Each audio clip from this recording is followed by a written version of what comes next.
وبركاته. اهلا وسهلا بكم مع طارق الصفتي المقص الذهبي. معلش احنا بنتاخر عليكم فترات طويله يعني نظرا لظروف شغلنا يعني. النهارده باذن ربنا هنبدا نقص الخطوه الاولى من البنطلون الرجالي. الخطوه الاولى منه او الجزء الاول منه هنعمل في صدر البنطلون. الحاجات اللي احنا بنحتاجها في شغلنا: المسطره، الريجه او المسطره المقوسه، المازوره، المقص، المثلث بتاعنا، مثلث كبير صغير، اهم شيء نقدر نعمل زاويه قايمه على اول القماش. طبعا انا بقص بنطلونين اتنين مع بعض عشان الاتنين مقاس واحد وبتوع شخص واحد. المقاسات اللي عندنا بناخدها القمر، سواء كان الزبون عايزه عالي او واطي على حسب. مقاس الهانش او القاعده 2 من اعلى نقطه في الهانش مرورا بها، ويكون المقاس مريح ما يكونش مشدود ولا مرخي. تالت حاجه من العظمه على حسب طول الزبون ما هو عايز، من عند العظمه من اعلى وسط عالي وسط واطي على حسب ما هو عايز لغايه الطول المراد تنفيذه. وبعد كده بناخد الداخلي بتاع البنطلون اللي هو الكافالو من اسفل الرجل من الداخل. في مع طول الوقت وطول الممارسه بنقدر ان احنا ناخد مقاسات استرشاديه بنشتغل بيها، ان كان 27 26 28. بس انا بشتغل باخد المقاس الداخلي بتاع البنطلون وبخصم الداخلي من طول البنطلون الخارجي، بيطلع لي السقوط اللي هو بتاع بتاع الحكر او بتاع البتلت. لغايه كده كويس. هنبدا باذن الله وبسم الله ونشوف هنعمل ايه في البنطلون. اول حاجه بنسجل المقاسات بتاعتنا على القماشه قدامي. طول البنطلون عندي 96 وبديله 8 سم زياده للخياطات وللرافيه وكده يبقى 104. محيط القمر او دوران الوسط 51 سم. الدوران بتاع الهانش 58، ده طبعا مقاساته اللي هي النص. وسع رجل من تحت هيبقى 21 سم. البتاليتا 27 سم. هنبدأ بإذن الله نشوف هنعمل ايه كخطوة أولى بإذن ربنا. هناخد حرف القماش ونعمل زاوية قايمة كده على القماش اهي، زاوية قايمة. البنطلون بيتاخد في 5 خطوط، ادي اول خط ماشي. نيجي على الخط الثاني اللي هو الطول اللي هو عندي 96 ادي 96 سم وادي 8 سم يبقى 104. في ناس تقول لك 5 سم 6 سم. افرض انا هعمل بيجا للبنطلون يعني الثانيه الخارجيه، يبقى انا معايا مرتاح الشغل بتاعي ما بقاش حاكم نفسي. ونيجي من هنا برضو ناخد نفس الطول 96 وادي 8 سم يبقى دي تاني خط اهو، تاني خط وادي تالت خط. لما بنقيس البنطلون من الداخل، الخارجي بتاع البنطلون ده اسمه الفليتو. الداخلي بتاع البنطلون اسمه الكافالو. لما بنيجي نقيس الكافالو نخصم الطول الداخلي بتاع البنطلون من الطول الخارجي بيطلع لنا اللي هو السقوط بتاع البتاليت. مثلا احنا واخدين الطول عندنا وحسبناه فطلع 27 سم. ادي 27 سم اهو كده، 27 سم اهو.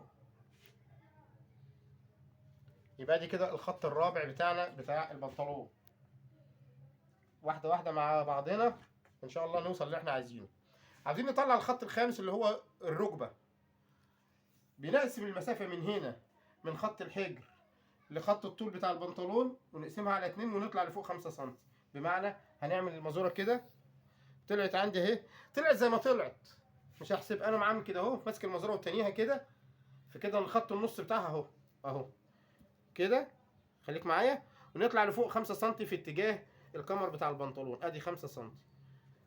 لو وقفنا الشخص قدامنا او الزبون قدامنا ونقسنا من فوق لغايه الركبه هيطلع نفس المقاس اللي احنا عاملينه باذن الله. وادي نفس المسافه اهي 29 سم، ادي 29 سم. يبقى كده الخمس خطوط الرئيسيه بتاعت البنطلون طلعت. لغايه كده كويس كويس. هنيجي نشتغل باذن الله. البنطلون ده هو عاوزه بكسرتين مقدارهم 7 سم، غير البنطلون اللي هو بيبقى بدون كسر او الاسباني او على حسب المسمى اللي بيتقال ماشي. بنيجي هنا 51 سم بنقسمهم على 2 يعني 25 ونص، ادي 25 ونص اهو. خليك معانا بشتغل بطريقه سهله جدا. ما بقيس البرسم من بره، من الداخلي بتاع البرسم عند البرسم من جوه ادي 25 سنتي ونص. ماشي. ونقوم قايسين جنبهم كمان 7 سنتي اللي هم قيمه الكسرات. خلي بالك من اللعبه اللي جايه دي بقى. ونقوم قايسين كده اهوت 5 سنتي. في واحد يقول لي 6 سنتي 5 سنتي مش عارف ايه. 5 سنتي على حسب الجسم اللي قدامي وحجم الشخص اللي قدامي. لو قسنا المسافه دي كده من هنا لهنا 33. خلي بالك معايا 33 سنتي بالكسرات بكل لغايه اول بتلات. ونيجي نشوف عندنا هنا 33 ننزل 33 اهو. خليك معايا يا باشا وشوف. ادي 5 سنتي. وشوف احنا هنعمل ايه. ونوصل الخطين دول ببعض كده كده اهو كده لغايه كده كويس. هنيجي نحسبها بطريقه تانية. لو هشتغل على الخط القاعده دي انا ما بتوهكش بس انا بقول لك بطريقه تانية. انا عندي هنا القاعده هنا 58 على الاثنين فيها كام؟ 29. خليك معايا يا باشا. هنعمل كده 29 سم بالتقريب اهو. 29 سم. المفروض لو انا هزود مقدار الكسرات باخد نص قيمه الكسره. بمعنى ان انا عندي مزود 7 كسرات 7 سم. نصهم كام؟ 3 سم ونص. قول 4 سم عشان يدي راحه للكسره بتاع البنطلون ما تبقاش مفتوحه.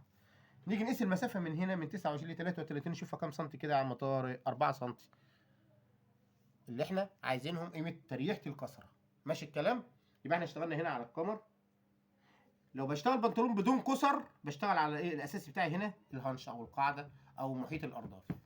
ماشي يا عم طارق. ماشي. نيجي ناخد المسافه ديت ننصصها كده 39 سم ونقوم قاسمينها كده اهو من الخارجي. ادي كده 2 اهي. ونشوف المسافه دي كام. 19 ونص. وعاملين هنا 19 ونص وهنا 19 ونص. ادي 19 ونص وادي 19 ونص. ليه؟ ده اسمه خط الميزان بتاع البنطلون. خط الميزان المفروض ان انا هوصل كده اهو. المفروض ان انا هعمل كده خط الميزان او خط الكسر الرئيسي بتاع البنطلون زي ما تسميه سميه. ماشي. لو انا هشتغل بس انا طبعا بشتغل انا عاوز احافظ على القماش بقدر المستطاع عشان ايه؟ الدنيا ما تتوهش مني. بقوم جاي وسع الرجل من تحت او محيط الرجل من تحت 21 سم. بقوم جاي 10 سم ونص الناحيه دي و10 سم ونص الناحيه دي. ادي 21 سم. بس المسافه دي كده هتتهدر معايا. يبقى انا هرميها. لا انا اخد المسافه دي كده النص بتاع البنطلون اهو مثلا 19 ونص. هنقول كام؟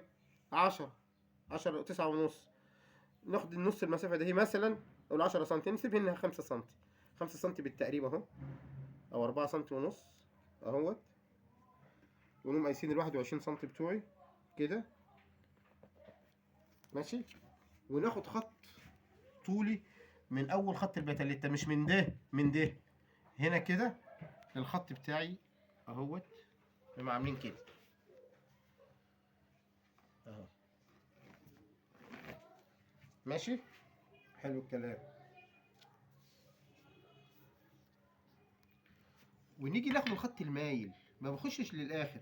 كان زمان البنطلون النفخ او الفخذ واسع قوي بننزل بالمسطره كده. انا عاوزه واسع عاوزه نفخ بقوم نازل كده عدل. لا انا هنا عاوز البنطلون فيه ايه؟ شغل لغايه اول خط ركبه كده وملفف كده اهو كده بالمسطره المقوسه وأقوم عامل كده. ماشي الكلام. هنا 5 سم اقوم طالع هنا 5 سم 4 سم ونص اهو واقوم واخد نص ال 4 سم ونص 2 سم ونص اهو. نقوم عاملين كده او طريقه تانية. انا خدت الطول بتاعي اهو اقوم جاي لاول الخط هنا واقوم واخد خط عدل اهو. ماشي الكلام. نقيس المسافه دي من هنا لهنا نلاقيها كام سنتي بالتقريب؟ 22 سم. واحنا عندنا وسع رجل تحت 21. نقوم جايين هنا اهو واخدين خط كده اهو كده على 22 سم اهو. 22 سم بحيث لما نتني الرجل لفوق سواء اتنيه لفقه او لازقه او بتاع ما يكرمش رجل البنطلون من تحت. ماشي. يبقى احنا كده انتهينا من الجزء ده. نطلع فوق على خط القمر بتاعنا والدربكه اللي فوق دي. الخط الرئيسي بتاع قمر البنطلون بنزل لتحت 1 سم. 1 سم. ده اساسي في اي بنطلون، الا حسب الشخص اللي قدامي، لو له كرش وبتاع وعايز بتاع ممكن انزل ل 2 سم، واقوم واخد خط مائل اهو كده. ده اساسي. ماشي الكلام. ممكن نشوف تقسيم الكسر بتاعنا. انا لو هشتغل على الخط من النص بتاع البنطلون وعندي 7 سم كسر، بقوم جاي اول كسره بقسمها على 2، كسره 4 سم وكسره 3 سم، بقوم جاي هنا 2 سم هنا و2 سم هنا. ماشي. وهنا الجيب بتاعي 5 سم اساسي اهو. ماشي. بقيس المسافه من هنا لهنا طلعت كام؟ وليكن 12 سم. بقوم منصصها واخد سنتي ونص هنا وسنتي ونص هنا، تطلع لي الكسره الثانيه. ما يبقاش الكسر راكبه على بعض. هنشتغل بطريقه ثانيه. انا عندي 51 سنتي ونص اللي هو ايه؟ نص محيط القمر، على 2 فيها كام؟ 25 ونص، على 2 فيها كام؟ قول 12 ونص. 12 ونص. احنا جايين من اول خط ده اهو كده اهو، واخدين 12 سنتي ونص. وشوف هتوصلنا فين يا عم طارق؟ يعني انت قاعد تلف لنا وتضرنا اهو. ادي 12 سنتي ونص، جت على المكان اللي انا بتكلم عليه، اللي هو 2 سم من الناحيه و2 سم من الناحيه، اللي هم بتوع ايه؟ حوالين ميزان البنطلون من فوق. ماشي. 12 سم ونص. ماشي. ادي كده. يبقى نشتغل 2 سم هنا و2 سم هنا. ادي الكسره الاولانيه اهي، بنعلمها كده الكسره الاولانيه، وننصص المسافه بين دي لديت. ادي 6 سم، ونقوم واخدين الكسره الثانيه اللي هي ايه؟ سنتي ونص وسنتي ونص. ادي 3 سم، دي الكسره الثانيه. ماشي. عاوزين نقيس فتحه الجيب بتاع البنطلون، ناخد المسافه من هنا لهنا اللي هي 27 سم ونقسمها على 3، هيطلع لي 9 سم. ناخد من هنا 9 سم. 9 سم، ونشوف الجيب هيطلع معانا قد ايه في الاخر. طلع 18 سم، فضل وعدل من ربنا. نقوم عاملين كده اهو. ادي الجيب بتاعنا، وسنتي من عندنا تحت زياده عشان هناخد سنتي من فوق للخياطه اهو. يبقى الجيب بتاعي 19 سم. ادي الجيب. ماشي. عاوزين نشوف دوران الحجر هنزله ازاي. في طريقتين. يا اما اقسم المسافه دي على 3 وهيطلع لي 9 سم هنا زي ما انا عملت. ماشي كده. بعد السنتي اللي انا نزلته تحت اقسم على 3 هيطلع لي 28 على 3. قول فيها كام؟ 8 سم ونص اهو. 8 سم ونص اهو مثلا كده، هتبقى عاليه قوي. ففي طريقه تانية وسهل. بقوم جاي انا اهو من الخط ده اهو اللي هو بتاع النص بتاع البنطلون، وعامل كده اهو، وعامل كده. بص لي كده خط نص البنطلون، واقوم لاففها كده اهو. بص خليك معايا اهو. وادي كده بتلت بتاعت السوسته، خط بتاع السوسته، الفورت اللي نركب عليه السوسته. يبقى دي كده صدر البنطلون طلع معانا بطريقه سهله. في حاجه لتريح البنطلون بقى، الاضافات اللي احنا بنعملها لتريح البنطلون. ساعات يبقى الواحد قافل البنطلون من قدام الصدر وتلاقي الصدر فاتح. لا، انا بقوم جاي هنا اهو من هنا وطالع سنتي لقدام، سنتي واحد بس، واقوم نازل به على ما فيش، على نهايه ايه؟ بدايه السوسته اهو، السنتي ده. لما يجي يقفل البنطلون وهو الشخص لابس البنطلون، تلاقي البتلات قافله على بعضها، مفيش الفتحه اللي هي بتيجي فوق دي. ماشي. يبقى احنا كده انتهينا من صدر البنطلون باذن ربنا. نبدا نفرغ القماش ونتوكل على الله ونشوف الدنيا رايحه معانا فيه.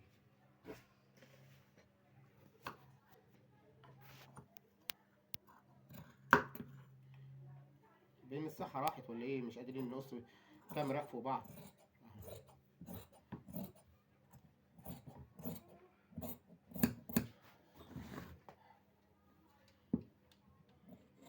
ونقوم عاملين فرط خفيف كده اهو.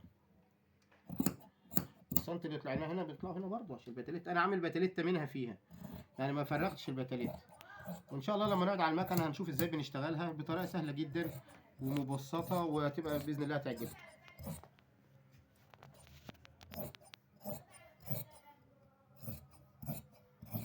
ادي اهو بطلع السنتي بتاعي بره اهو. ماشي. نعمل الافراد بتاعتنا قبل ما ننسى. ادي فورت بدايه الكسره، وادي فورت، وادي فورت بتاع الكسره الثانيه، ادي فورت، وادي فورت، وادي فورت بتاع الجيب. لغايه كده كويس. نقوم جايين هنا عاملين فورت بتاع الجيب من الجنب. لو انا هشتغل بنطلون بدون كسر، باخد مقاسي اللي انا عايزه، بيطلع لي هنا فارغ، بقوم فارغ واخده بكيرف كده علشان ايه؟ الجيب بصفيه. لكن انا كده شغال بنطلون بكسر، فمحتاج كل حاجه في القماشه. ماشي. اجي من هنا اهو،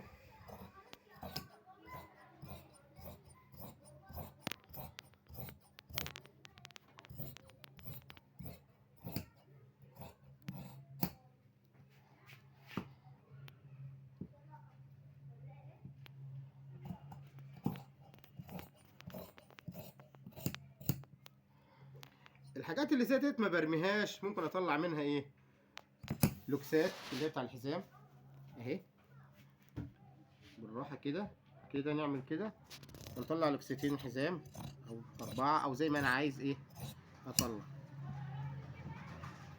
اهو.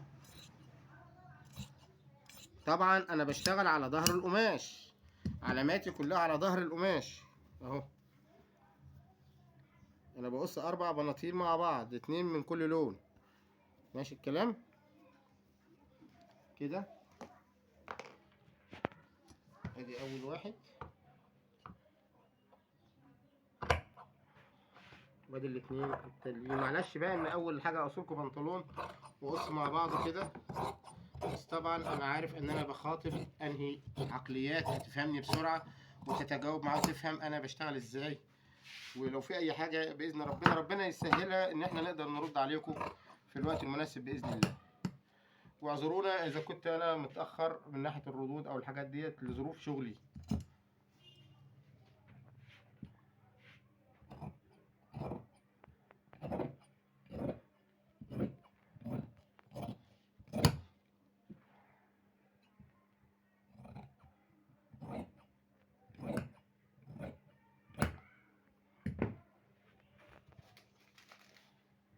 الوان عشان نعرف الوش من الظهر بتاعنا احنا شغالين صح، ماشي الكلام. ماشي، فرغ بقيه البنطلون التاني.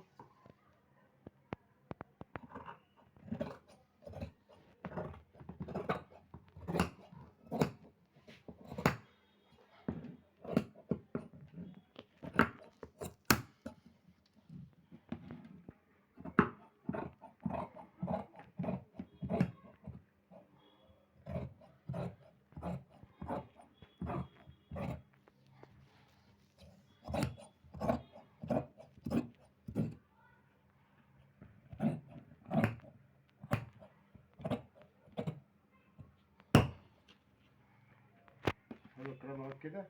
نعمل الفرات اهو،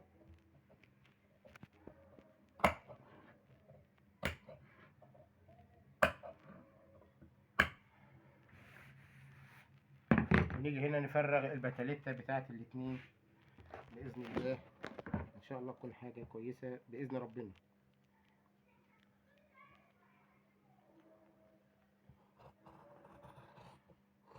خليك معايا اهو الفوق